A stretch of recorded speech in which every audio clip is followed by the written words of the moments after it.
In 5 years, who do you think is going to be the best distillery? I don't know. Let's talk about it, Dave. Yeah, let's talk about it. Welcome back to another edition of Bourbon Kingdom. I'm David. And I'm Zach. And today we are going to discuss how good a distillery is going to be in a few years. Who do we think the best ones are going to be? Who do we think will be the best distillery in 5 years? So, with all this crazy expansion going on here in Kentucky with distilleries, this stuff's been going on for years. Some people are re-expanding again and everything else, but I think there's going to be a ton of products that will be flooding the market, which will be a good thing for the consumer, right? Yes, for sure. And I think eventually, once all this product starts flooding the market, that's when prices will start going down. Because right now, we all know there's a price issue with a lot of bourbon. There is a price issue. And with a lot of companies who's always been really good about not charging a ridiculous amount of prices, but they are. Whatever. Yeah. It's the way it happens. Also, go ahead and put in the comments below who you think will be the best distillery in 5 years, as in producing and product quality and all that stuff. Yeah. Hit the comments, notifications, all that fun stuff. Oh, the fun stuff. So number one on our list, again, these are not in any particular, we're just giving you ones that we think are going to be there. Bardstown Bourbon Company. They have just started to gobble up. Well, yeah, they are. What impressed me, I always thought of them, they were always going to produce higher end stuff, do their finishing stuff, their collaboration stuff. Yeah. And they were just going to be as in a producer for other places. Whenever they released the Origin series at the price that they did and how great it legitimately was. Yeah. That opened my eyes more to Bardstown in the sense of they're going to be a real player. Yeah, they are. And because just the sheer size of what they're now undertaking. Oh, it's crazy. Whenever I was there the other day to get the Discovery 10, I was just looking around and I did a little bit of video recording some stuff. I was just none of these rick houses were here. No. Just a couple of years ago. I remember going there when they first opened and they had 2 rick houses. Yeah. They have 30 I was going to say 30. I don't know how many they have, but they're running out of room, it looks like. They really are. It is massive. Yeah. It is just a crazy thing. What's also cool about Bardstown is they're unique in the sense where they get to age a lot of people's stuff. So you bring the mash bill there, and they age it, and they show the stuff in the gift shop that they're doing. And so they get to see what works and what doesn't work, what grains work, what yeast strains work. Yeah. And so they have all of this knowledge and information that they're just bringing in, and they're soaking it all up and taking it all in. So that information, in my opinion, will pay off. And if they keep releasing stuff with the Origin series, and then they keep doing collabs that are just interesting and good, I just think that will show incredible growth to it. Yeah, they're brave in their in the sense of they're willing to try a lot of different things. Oh yeah, and now now they're Pursuit United's doing a collab with them and stuff, and it's just crazy to me that a whiskey podcast. Yes, they do. Yes, they produce bourbon and stuff like that, and what they do over there is super awesome. But it's just crazy to me to sit there and think now they're doing collabs with them. Yep. So number 2 on the list is Wilderness Trail. Now, I almost didn't want to put Wilderness Trail on here since Kapari bought them, and you don't know what's going to happen with him. But at the same time, I was how can you not put them on there with how much they are just producing in sheer mass? Yeah. So their stuff's getting older, and some of their older stocks that we've tried, we've really loved. Yes. And I just think just as much as what we've talked about with Bardstown Bourbon Company, they're not quite as experimental, but they are just going to continue to produce more and more and more. Yeah. And even though right now trying to find a bourbon barrel pick is not possible, once they start producing, or once they start opening that back up again, because I have hopes that they will. I would say that they will. That was part of their appeal. To me, they're a lot like new. They were a lot like New Riff. They were the ones that were willing to do barrel picks with anybody basically. Yeah. And so that was always a good appeal. So hopefully they get back to doing that. Agreed. Yeah. So, and I just think with the sheer mass of that and the sheer volume of it, I just think that they, that's one of the few distilleries I have not went down to. It's just such a drive for us from where we're at.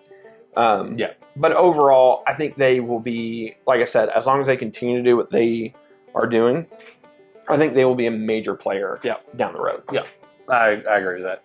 Number 3 on our list is Sagamore Spirits. You know our love for Sagamore. Their ryes are already, like, to me, some of the more enjoyable ryes that I drink are Sagamore ryes. So I can imagine in 4 or 5 years, like, what that's going to be like. I think they already compete. If they already don't, I think they already compete for being one of the best rye producers, like, of everyday ryes on the market. Yeah. So I think just the sheer... And at a decent price point. Like, 1,000%. $55 to $75. So I think just with the simple fact of what they are producing...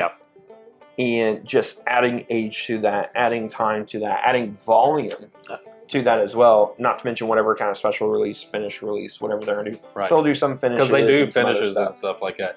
And I've heard good things about a lot of their finished ones that we've not even gotten to try. But you're just like, oh my gosh, I want to try that. Please let me try that. Yeah, no, 1,000%. And they're also producing bourbon. We haven't seen. So shameless plug here. Hold on, real quick. Shameless plug. If anybody's got any of those special Sagamore finishes and you want to send us a couple of samples of that, we would gladly try it. Yeah, 1,000%. So, anyways, and plus they're producing bourbon. I don't know if any of that's being released. I only know of one person who's had any of it. They have it in the barrel. But outside of that, so I'd be also interested to see what their bourbon also looks like. Yeah, for sure. Next one. This is also going to be kind of an easy one, but Heaven Hill. So they're one of the big boy producers. They produce all this stuff. They have really been on a hitter last couple years of what they've produced and what they've released. And it's just, I'm more excited with what they do. And like, even when things like, for example, like, a lot of people I would think would say, yeah, but Zach, we're not really happy with Elijah Craig Barrel Proof line. That was like one of the things we could always get from them and everything else. Yes, but now you're getting Elijah Craig Barrel Proof single barrels.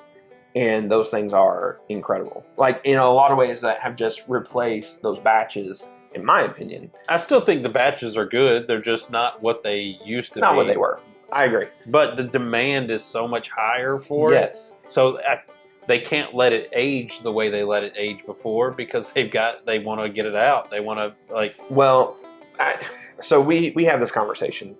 I think why that line isn't as good as what it was is because they're taking away some of the really great barrels that was going into these big blends. And they're doing this special... And, you know, and one barrel here or there isn't anything. Yeah. Right? Yeah. But if you're taking away 50, 100 barrels, whatever those blends are, I think that's whenever you can start affecting those blends. Sure. But even with that being said, that stuff, like Elijah Craig Barrel Proof, Elijah Craig Toasted, Larceny Barrel Proof, that stuff's starting to sell on the shelves more in our area. Yeah. And I'm not saying it's going to be like that for everybody right away, but I think within the next 5 years, with how much they've grown and they keep producing, I think that will become a lot more of a regular, everyday shelfer. And I think whenever you have, like, regardless if those batches aren't as special as what they were, but if you're telling me that those can be an everyday shelfer, that's special. Because you're not going to find a Heritage Distillery 12-year-old barrel proof probably better than that. No. So no, I agree with that. And I think, you know, part of Heaven Hill is they've been on such a heater. Yeah. I'm anxious to see what like the end of this year, because like they put out so much stuff towards the end of last year. Yeah. That was and incredible. I'm interested to see what the last half of this year is going to be, if it's going to be as a hitter like last year was, and even like the year before. The year before was really good too. It was. And so like the last year and a half has been really special for them. I'm hoping, like, if you do it for like 2.5 years, then you're starting to see like they're gonna, you know, they're creeping up and nipping at the heels of probably what I would say is our last one, and that's Buffalo Trace. Like, Buffalo Trace has probably historically been the best. Oh, well, you would say one of them, yeah. Yeah. And so because of that, like, they're on our list as well. Like, and they're doing, and they produce so much stuff, but they are also like expanding in like a crazy way too. Well, I think they doubled their production, yeah, or whatever. Like realistically, they've been producing a crazy amount more over the last couple of years, and then they just doubled their expansion. Yeah. So I think what's going to happen with Buffalo Trace being our last one on the list, I think the days of, like, you know, we remember when Eagle Rare would sell on shelves. Yeah. Like, what's crazy is I brought this up to him a long time ago. Whenever we went over, we were doing something one night. We went over to our buddy Tyler's house. Yeah. That was in New Albany. Yeah. Well, whenever I went over there, I bought bourbon for us to sip on over there, and I bought an Eagle Rare off the shelf. And because it just used to sit there, and I hadn't had one in a while, and I thought they'd like it. And now you can't do that at all. Like, you can't do that at all for the cost and everything else. I don't know with Buffalo Trace if it will get close to that, but I think their product, in the craze of it, like the Blanton's, the Eagle Rare, the Weller, the Weller, stuff like that, I think that will get better over the next 5 years, because I think they're going to keep producing so much of it. Yeah. And hopefully where, you know, the struggle of just finding normal Buffalo Trace and stuff like that, it will go back to sitting on shelves. It might not every single day be in stock, but you'll at least be able to get it like once a month or something. Yeah. I don't want to say with ease, but like if you're constantly going to store, you'll find it. Cross our fingers. So those are our who we think have the potential of being the best distilleries in 5 years. Tell us what you think. Tell us your opinion. We'd love to hear it. And until the next time, see you. We'll see you.